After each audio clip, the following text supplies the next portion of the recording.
नमस्कार मित्रांनो, मी प्रफुल्ल एज्युकेट भारत या युट्यूब चॅनल मध्ये आपल्या सर्वांचं स्वागत आहे। मित्रांनो, सध्या महाराष्ट्र राज्यामध्ये शिष्यवृत्ती परीक्षेचे ऑनलाईन ऍप्लिकेशन सुरू आहेत। इयत्ता 5वी आणि इयत्ता 8वी साठी ऑनलाईन ऍप्लिकेशन शाळा स्तरावर केले जात आहेत आणि या परीक्षेसाठी ऑनलाईन ऍप्लिकेशन करण्याची अंतिम तारीख 30 नोव्हेंबर 2024 आहे आणि परीक्षा 9 फेब्रुवारी 2025 ला होणार आहे। परीक्षेच्या डेट बाबतचं नोटिफिकेशन आपल्याला प्राप्त झालेला आहे आणि ते नोटिफिकेशन आपल्याला या ठिकाणी पाहायला मिळेल। मित्रांनो, शिष्यवृत्ती परीक्षेसाठी आपल्याला 2 स्टेप्स मध्ये अर्ज करावा लागतो। पहिली स्टेप आहे शाळेचं रजिस्ट्रेशन आणि सेकंड स्टेप आहे विद्यार्थ्यांचं रजिस्ट्रेशन। तर चला मग आपण समजून घेऊया।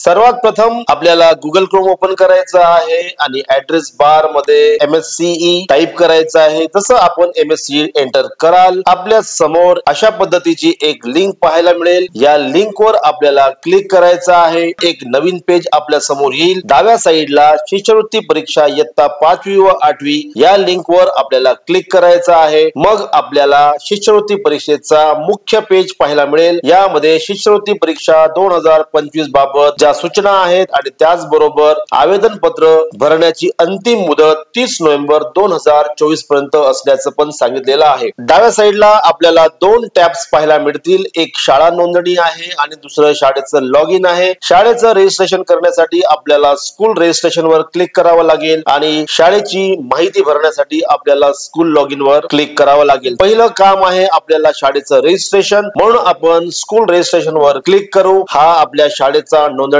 फॉर्म आहे आणि जर आपण आपल्या शाळेचा युडास कोड एंटर केल्यानंतर अशा पद्धतीचा मेसेज येत असेल तर मात्र त्याचं सोल्युशन मी या व्हिडिओ मध्ये देतो आहे। इथे बघा रेड अक्षरामध्ये लिहिलेला आहे की हा जो युडास कोड आहे तो शिष्यवृत्ती परीक्षेच्या डेटाबेस मध्ये उपलब्ध नाहीये आणि त्यासाठी आपल्याला एक ईमेल लिंक दिलेली आहे। या ईमेल वर आपण आपल्या शाळेची संपूर्ण माहिती पाठवून मुख्याध्यापकांचं नाव, मुख्याध्यापकांचा मोबाईल नंबर, आपल्या शाळेचा पूर्ण ऍड्रेस, ईमेल ID, शाळेचं माध्यम, शाळेचा खालचा वर्ग, वरचा वर्ग इत्यादी सर्व माहिती आपण या मेल वर पाठवून या शाळेचा युडास कोड ऍक्टिव्हेट करून घेऊ शकतो। पण मित्रांनो, आणखीन एक दुसरी मेथड मी आपल्याला सांगतो आहे। परत एकदा आपण मुख्य पेज वर जाऊ आणि या मुख्य पेजला जेव्हा आपण स्क्रॉल करू तेव्हा इथे तांत्रिक मदत नावाचा एक बॉक्स आहे। इथे एक हेल्पलाईन नंबर दिलेला आहे। या हेल्पलाईन नंबरला जर आपण कॉल कराल तर हा कॉल रिसीव्ह केला जाईल। आपल्याला आपल्या शाळेची संपूर्ण माहिती विचारली जाईल आणि त्यानंतर 15 ते 20 मिनिटांनंतर आपल्या शाळेचा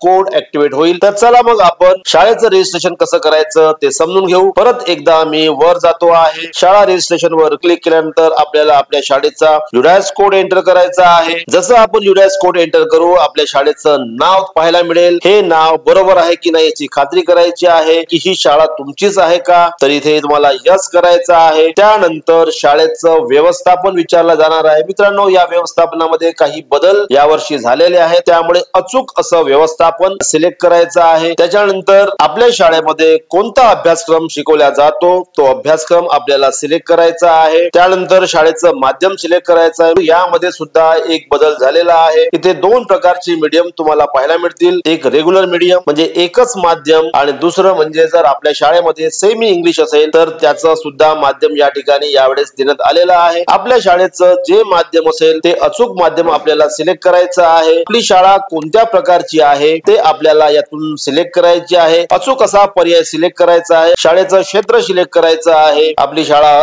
अर्बन आहे की रूरल आहे ते सिलेक्ट करायचं आहे आणि त्यानंतर आपल्या शाळेचा ईमेल ID टाकावा लागेल। सेम ईमेल ID कन्फर्म करावा लागेल आणि नंतर आपल्या शाळेमध्ये इंटरनेट आहे का याबाबतची माहिती विचारली गेलेली आहे आणि मग आपल्या शाळेचा संपूर्ण पत्ता या ठिकाणी नोंदवून घ्यावा लागेल। यामध्ये आपल्याला शाळेचा ऍड्रेस, गावाचं नाव, पोस्ट, डिस्ट्रिक्ट, तालुका, पिन कोड आणि त्याचबरोबर आपल्या शाळेचा जो दूरध्वनी क्रमांक आहे तो क्रमांक या ठिकाणी नोंदवायचा आहे आणि दूरध्वनी क्रमांक नसेल तर आपल्या गावाचा जो काही STD कोड असेल त्या STD कोड समोर 70 ऍड करायचे आहे। त्यानंतर परीक्षा शुल्क ऑटोमॅटिक पॉप्युलेट होईल आणि नंतर मुख्याध्यापक यांचं आडनाव, मुख्याध्यापक यांचं प्रथम नाव, त्यांच्या वडिलांचं नाव आणि नंतर मुख्याध्यापक यांचा मोबाईल नंबर। मित्रांनो, मोबाईल नंबर अचूक असला पाहिजे आणि त्याचबरोबर नंबर जो ईमेल आयडी आपण नोंदवलेला आहे तो सुद्धा अचूक असणे आवश्यक आहे, कारण या दोन नंबरवर पासवर्ड येणार आहे आणि त्यामुळे मोबाईल नंबर जर अचूक नसेल तर मग आपल्या शाळेचं रजिस्ट्रेशन करताना अडचण निर्माण होईल. जसं मी ईमेल वर क्लिक करेन आपल्या समोर एक मेसेज येईल की आपण जो मोबाईल नंबर आणि ईमेल आयडी दिलेला आहे तो बरोबर आहे का, अचूक आहे का, वापरात आहे का, तो आपल्याला कन्फर्म करायचा आहे आणि त्यानंतर परत एकदा ईमेल आयडी एंटर करून सबमिट या बटनवर क्लिक करायचं आहे. परत एकदा आपल्याकडनं कन्फर्मेशन घेतलं जातं. यस वर क्लिक केल्यानंतर शाळेचं रजिस्ट्रेशन पूर्ण होईल आणि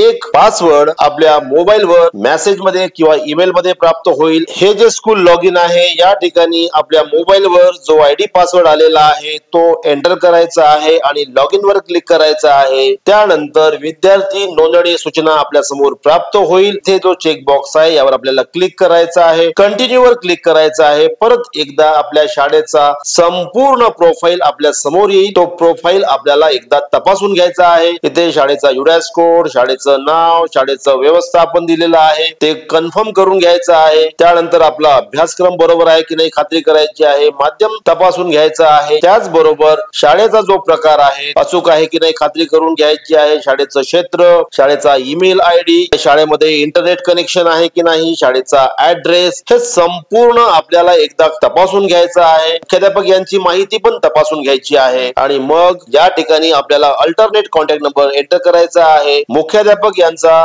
जो फोटो आहे तो फोटो अपलोड करायचा आहे. फोटो आणि स्वाक्षरी कंबाईन असलेला फोटो या ठिकाणी आपल्याला अपलोड करायचा आहे. मी चूज फाईल वर क्लिक करतो आहे. त्यानंतर एक फोटो सिलेक्ट करतो आहे, ओपन वर क्लिक करायचा आहे आणि मग मुख्याध्यापक यांचा फोटो आणि स्वाक्षरी आपल्याला पाहायला मिळेल आणि खाली सबमिट अँड कन्फर्म बटन वर क्लिक करायचा आहे. यस वर क्लिक करायचा आहे. अशा पद्धतीने आपल्या शाळेची जी माहिती आहे, प्रोफाईल आहे ती अपडेट झालेली आपल्याला पाहायला मिळेल. त्याचबरोबर राईट साइडला आपल्याला एक सर्कल पाहायला मिळेल. या ठिकाणी आपण आपल्या शाळेचं प्रोफाईल चेक करू शकता, त्याला अपडेट करू शकता आणि त्याचबरोबर आपण पासवर्ड सुद्धा रिसेंड करू शकता. आता आपल्याला विद्यार्थ्यांचं रजिस्ट्रेशन कसं करायचं ते समजून घ्यायचं आहे. डाव्या साईडला आपल्याला डॅशबोर्ड पाहायला मिळेल. डॅशबोर्ड वर क्लिक केल्यानंतर आपल्या शाळेचं नाव पाहायला मिळेल आणि त्याचबरोबर किती विद्यार्थ्यांची माहिती एनरोल झालेली आहे ती माहिती इथे पाहायला मिळेल. नंतर इथे आपल्याला ट्रान्झॅक्शन हिस्ट्री आहे. सध्या आपल्याला विद्यार्थ्यांची नोंदणी कशी करायची ते समजून घ्यायचं आहे. ही शाळा 1 ते 7 ची आहे, त्यामुळे 5व्या वर्गाची नोंदणी मला करायची आहे. तर स्टँडर्ड 5 वर क्लिक करायचं आहे.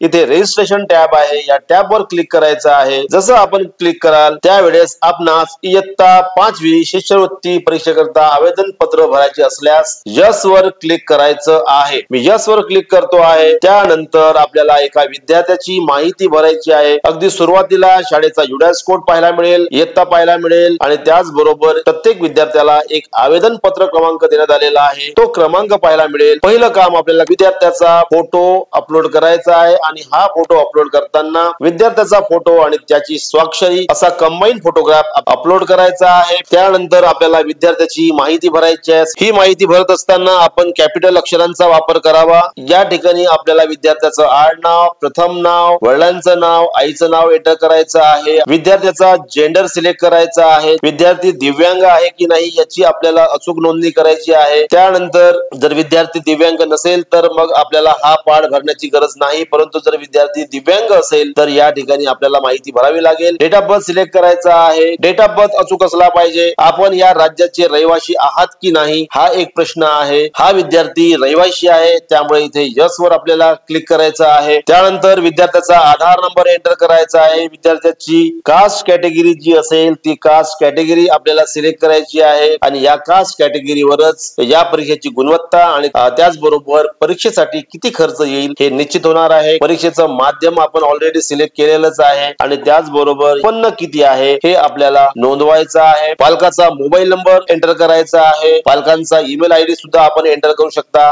त्याच्यानंतर मित्रांनो इथे ट्रायबल सब प्लॅन बद्दलची माहिती आपल्याला अपडेट करायची आहे. ही माहिती भरत असताना मुख्याध्यापक यांनी अचूक अशी माहिती नोंदवावी. सगळे ऑप्शन्स ओपन आहेत. एक एक ऑप्शन वाचून घ्यावं आणि त्या पद्धतीने त्याचे अभिप्राय द्यावे. त्याच्यानंतर ऍडमिशन फी बाबतचा हा कॉलम आहे आणि त्या विद्यार्थ्याला किती किती ऍडमिशन फी पडणार आहे ते सर्व आपल्याला या ठिकाणी पाहता येईल। त्याच्यानंतर इथे बँकेबद्दलची माहिती दिलेली आहे। ही माहिती कंपल्सरी नाही, जर ही माहिती आपल्याकडे उपलब्ध असेल तर ती आपण भरू शकता, नसेल तर भरण्याची आवश्यकता नाही। जर विद्यार्थ्याकडे स्वतःकडे बँक खातं असेल तर तो सेल्फ दाखवून आपल्या अकाउंटची सर्व माहिती या ठिकाणी भरू शकतो, परंतु जर आई वडिलांसोबत त्याचं संयुक्त खातं असेल तर ते ऑप्शन सिलेक्ट करून तो बँक खात्याची माहिती भरू शकतो। ही सर्व माहिती भरून झाल्यानंतर आपल्याला खाली यायचं आहे। या ठिकाणी हमीपत्र पाहायला मिळेल। सर्व माहिती एकदा आपल्याला कन्फर्म करायची आहे। सेव्ह अँड प्रिव्ह्यू वर क्लिक करायचं आहे आणि जसं आपण सर्व माहिती भराल आपल्या समोर पूर्ण माहिती पाहायला मिळेल। ती माहिती एकदा आपल्याला तपासून घ्यायची आहे, नंतर सबमिट या बटन वर क्लिक करायचं आहे। अशा पद्धतीने विद्यार्थ्यांचं रजिस्ट्रेशन होईल आणि हे विद्यार्थी आपल्याला डॅशबोर्ड वर पाहायला मिळतील। पेंडिंग पेमेंट स्टुडंट लिस्ट पाहायला मिळेल आणि जेव्हा आपण सर्व विद्यार्थी या ठिकाणी रजिस्टर करू त्यानंतर आपल्याला पेमेंट करायचं आहे। मित्रांनो, एज्युकेट भारतच्या माध्यमातून इयत्ता 5वी आणि इयत्ता 8वीच्या शिष्यवृत्ती परीक्षेसाठी अर्ज कसा करायचा याबाबत मार्गदर्शन केलेलं आहे। आपण एज्युकेट भारत या चॅनलला सबस्क्राईब करावं। हा व्हिडिओ आवडला तर व्हिडिओला अवश्य लाईक करावं आणि माझ्या सर्व शिक्षक बांधवांना शेअर करावा। सर्वांना माझ्या खूप खूप शुभेच्छा। Thank you so much.